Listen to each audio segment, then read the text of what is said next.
All I know is I wasn't going to leave her in the woods with the lions and the bears. We still need to go where you found her and look for her people. Put it down. No one's gonna shoot. Molly, it's okay. We're sorry. We just didn't want you to shoot our boy. I watched this seems like a trap. Yep. When I saw You know? I was like, oh shit, they about to set Ish up because he goes running in the woods. Steal his apples. Yeah. He goes running up in the woods chasing her, and I just knew it was going to be 4 or 5 men waiting on him and it'd be a setup. But just think about it. What kind of people would do that to a child? Is that the kind of people you want to bring in your household around your children? If I would have saw that little girl in the state she was in, I would have been like, we're not fucking with whoever did this stuff to you. Like, hello and welcome to a new edition of the New Watchers on the Wall. Incredibly excited to speak to you all today about Earth Abides episode 3. And boy, did they have a lot going on in this episode. A lot of time jumps in this episode. A lot of time jumps. But we have a question for the audience. Once again, we posed this in our last one. What are you guys' thoughts about Emma and her willingness to let any and everybody have access to their home and where they live? And in particular, the fact that she continues to have that address up. Leave a comment below about your thoughts there as well. So this episode starts off and we see Ish, he's driving. It looks like he's went somewhere to gather a bunch of fruits and vegetables. Maybe they have a garden hidden somewhere or whatever the case may somewhere. be. Yeah. And he runs over an animal.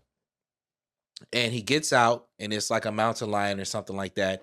And he's about to shoot the mountain lion. And guess who he sees? A little girl. Well, she's not so little, but a young girl. And my initial thought when I watched this was, this seems like a trap. Yep. When I saw it, I was like, oh shit, they about to set Ish up because he goes running in the woods. Steal his apples. Yeah. He goes running up in the woods chasing her. And I just knew it was going to be 4 or 5 men waiting on him and it'd be a setup. But it turns out that wasn't the case. And it's a little girl who has been abused, you can tell.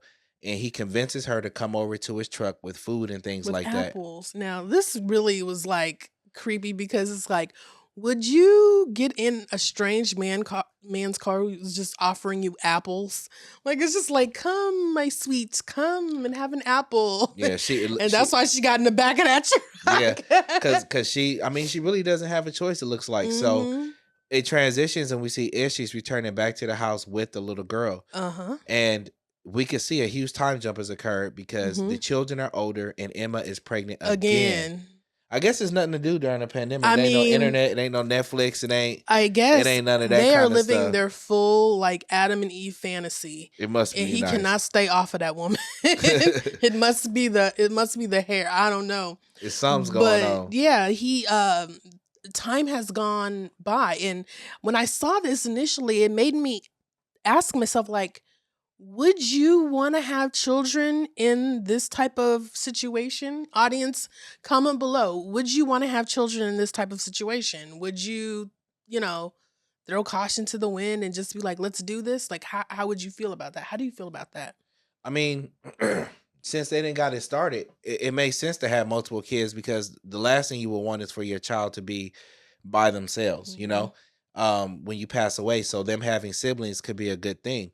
But the other thing we notice when they go back home is that there's 2 other adults there that have been living there. And these were those 2 adults that we saw at the end of last episode who saw their writing of their home address. 4 years ago. Yes.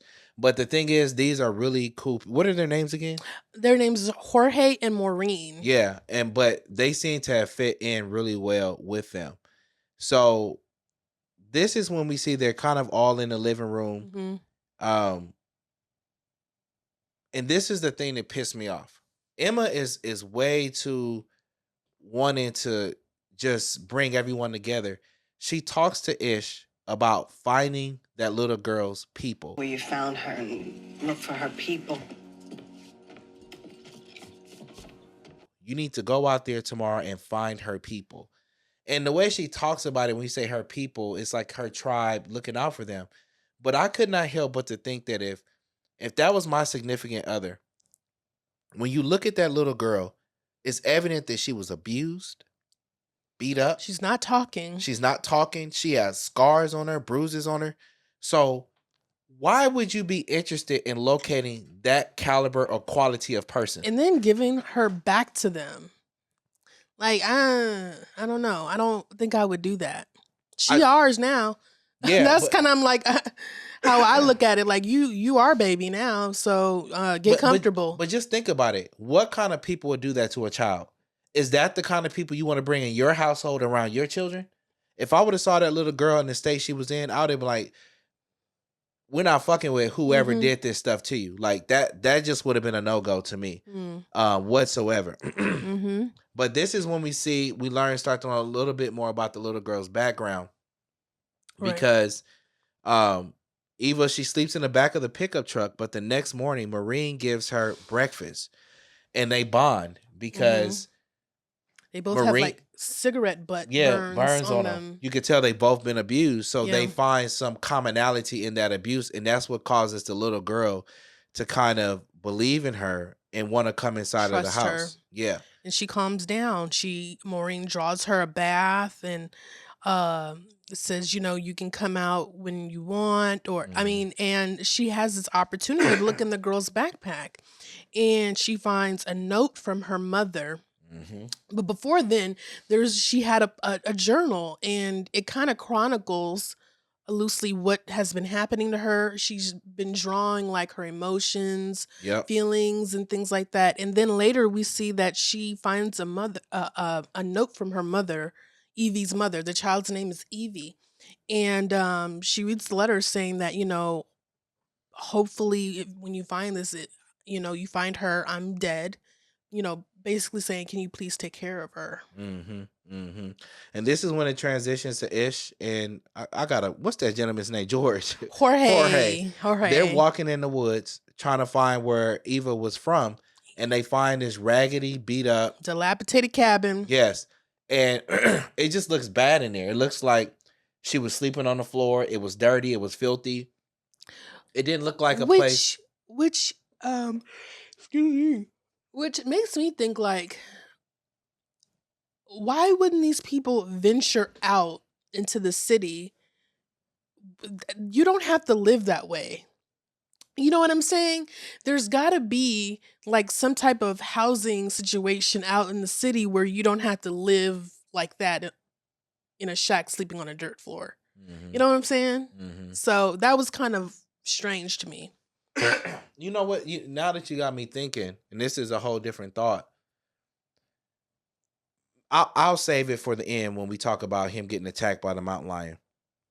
So it transitions to her family's growing again, and she's had the other child, and it's showing how the family is increasing, and their expertise in surviving and caring for children during these times as well, because they're just having these kids and everything seems to be going well. They seem to be okay, just having babies. So we get another time jump. Another 7 years. And the family is seen relaxing together, and they notice something in the woods. All the kids are older. They hear something. Something trips one of the bells in the woods. It's like an alarm system. Exactly. Yeah.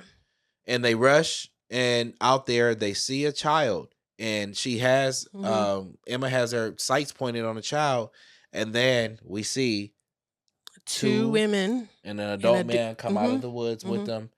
And they are some interesting characters because they kind of have an interesting lifestyle, and they had an interesting story overall.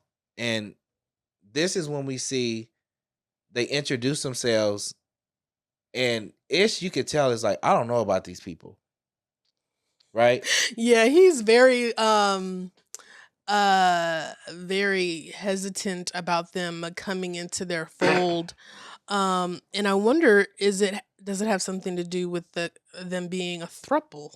Yeah. That, and then also too, when you see one of the ladies, I mean, she looks like an addict. Like you can immediately kind of see that. She gave me the exact same vibes that we saw on the show with Christy's girlfriend and where you could tell she was a recovering addict from something, right? So they're in the house, and they feed them and let them hang out, and there's kind of a debate. Emma wants to let the group stay, but her husband is hesitant. They eventually decide to let them stay, but like in I guess another house nearby. Like next door or something. But then we kind of get to really see all of their personalities when they all get together the next morning and go on a foraging mission. And the group goes on a supply run and they split up in groups of 2. Ish is very particular about the rules that he wants the people to follow. They have a system now. They've been doing this for years. They kind of have a system of how they do things. You saw that when Rafe tripped the wire and they got all the kids inside. Certain ones got the guns, and then they have a whole system on how they do different things. And I thought it was funny that they named the buffalo that was just in the street. What was his name? Dave or something? I don't know. Dave the buffalo. Yeah, because he is a fixture in the community. It looks Basically, like. he's like, "What's up, dude?" He's like, "What's popping, shawty?" Like, you know what I'm saying? Covered the shop. So during this foraging mission, we learn a lot about the characters, right? We see one of the characters. It's supposed to be looking for supplies and stuff, but she went foraging for alcohol. That's all she was trying to get. And she skipped past the wine. She was looking for the hard stuff, right? And apparently she's was a famous singer. Yep. She was a singer. Then we see Molly. She went off and instead of trying to find, food and stuff like she was told to, she finds a secondary storage of medicine. Initially, Ish is pissed off because she takes so long to get back. Yeah. But then he's like, yo, this is some good stuff, Yeah, because she's a doctor. She was a doctor. Yeah. Right? She was a doctor. So she knew the second storage where they hide it from the attic, so she knew where it was and got so many supplies. And this is when it transitioned. They're all sitting around a bonfire. They're having a good time. And this is when we see that lovely performance, musical performance. She sang the shit out of that song. She was getting. I love that rendition of that song. Yeah. And then you could tell from that moment on, that was when they were going to basically allow them to stay. And then he kind of calms down a little bit. Now he's still kind of trying to bump heads with the man. His name is Ezra. Trying to bump heads with Ezra. Now Ezra was a club promoter, and he has that very verbose, puffed up personality, right? Very outroverted, and it's just kind of annoyed by him, because they're completely 2 different personalities, right? And he was worried about that personality because what did he say?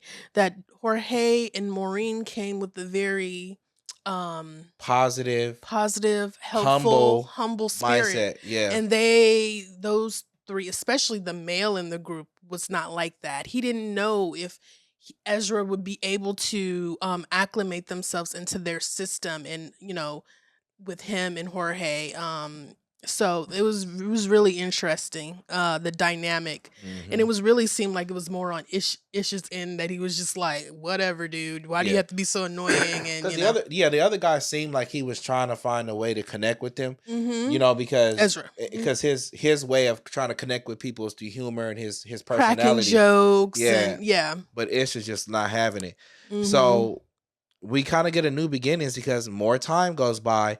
And this is when we see that Jean, her name is Jean, right? It looks like she's fully recovered from her addiction. She's pregnant, and she's happy about the pregnancy now because earlier in the episode, she was talking about she didn't want the kid and all of that kind of stuff. And it looked like she was actually trying to drink the child away. Self-abort. Everyone is getting along. And then we also see Jorge and his wife are not expecting. They had a pretty powerful moment where it looked like they hadn't been intimate in quite a long time. And, I'm wondering what the reasoning was before, and I'm not sure if the abuse she faced happened while they were traveling together, or was this before? Do you know what I'm saying? Yeah. And but yeah, he finally said the right couple of things and got him some. Yeah.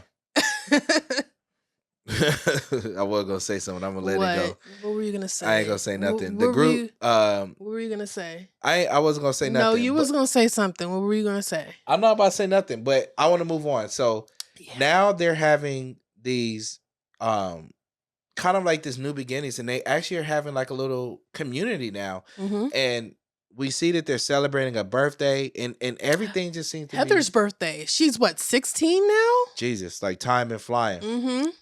So it transitions to Ish. Him and his son are headed to that library. Wait. Before you get there, did you notice how Rafe and Jean's son and Ish's daughter Heather were cutting Feeding eyes at each cake. other. Oh yeah, it's Cutting going eyes at down. each other.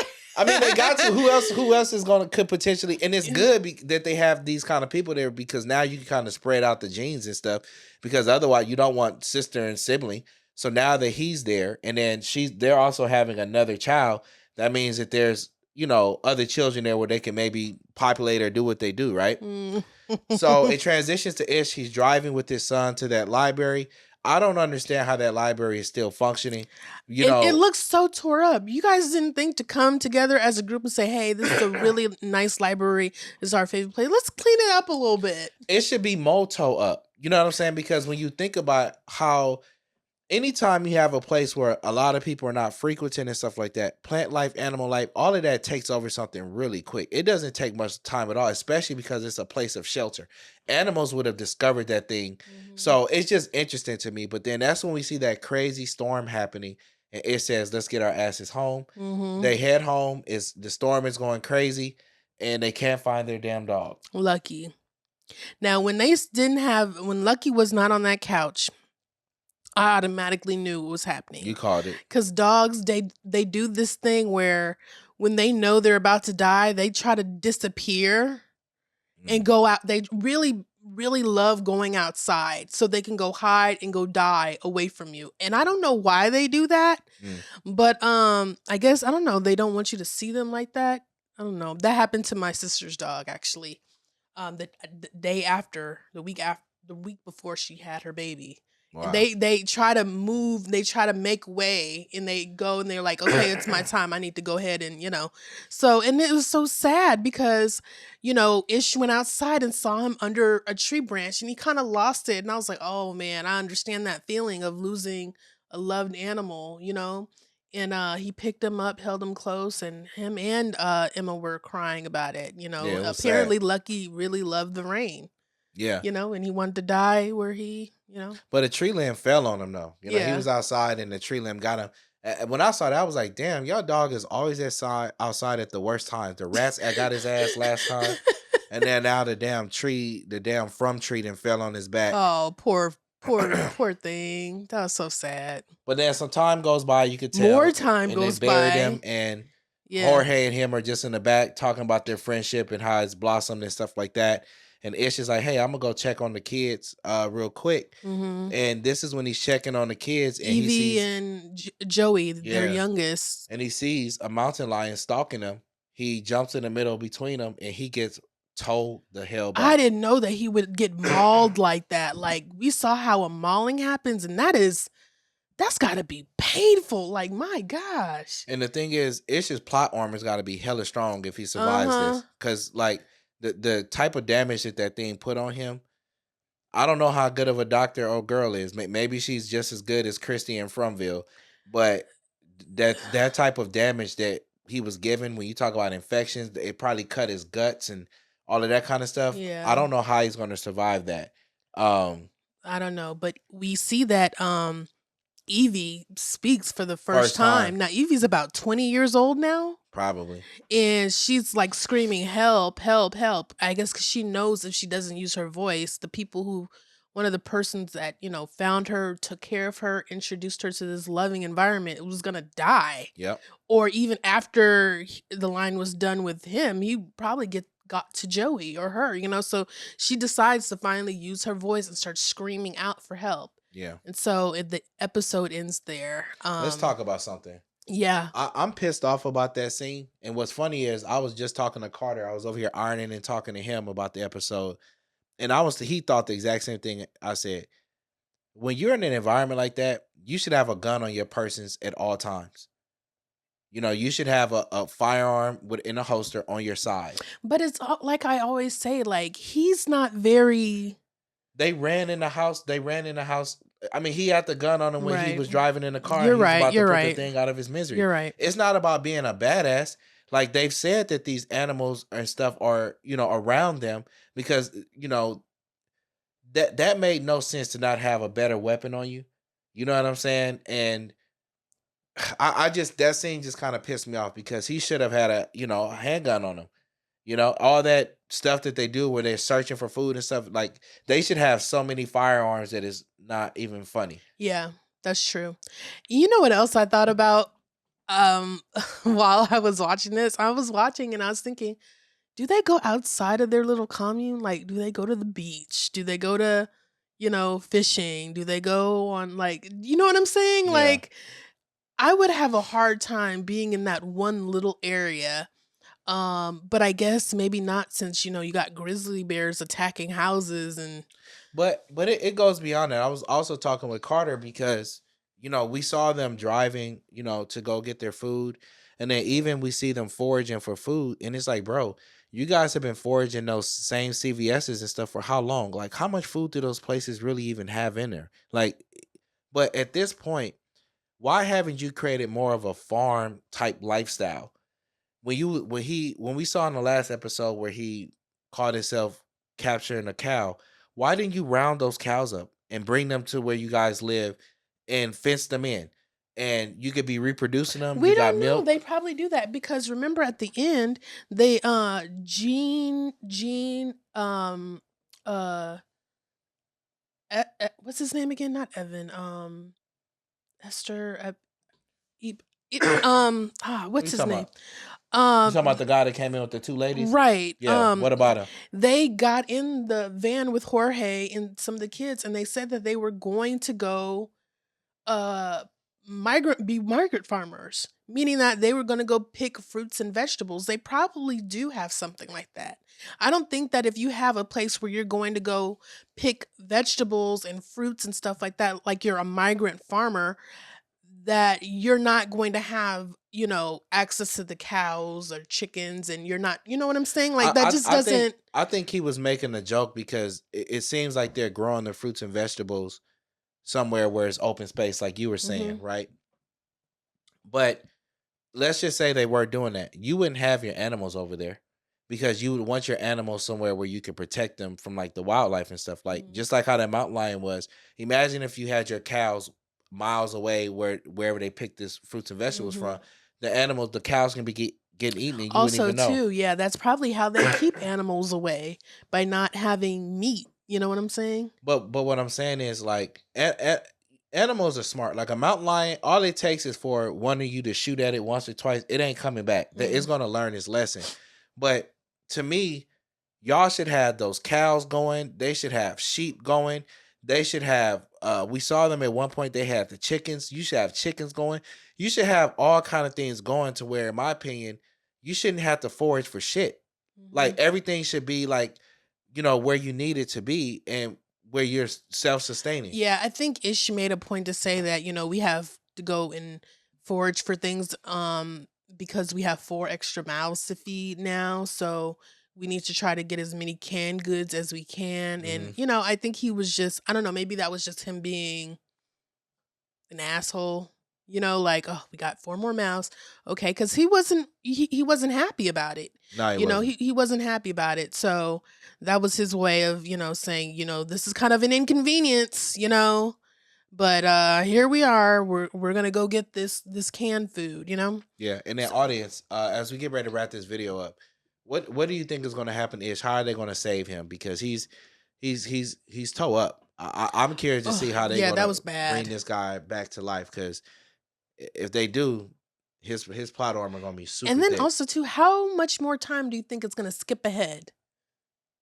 Now, I don't think they can skip ahead. They got to address what happened. They got yeah. They got to show us how did they get him from the mountain lion? How did they repair him and all of that kind of stuff? So I'm curious to see how this is going to go. I think next week we're supposed to get 2 episodes at once. Oh, that's as well. great. Yeah, it's gonna be like a full-length movie.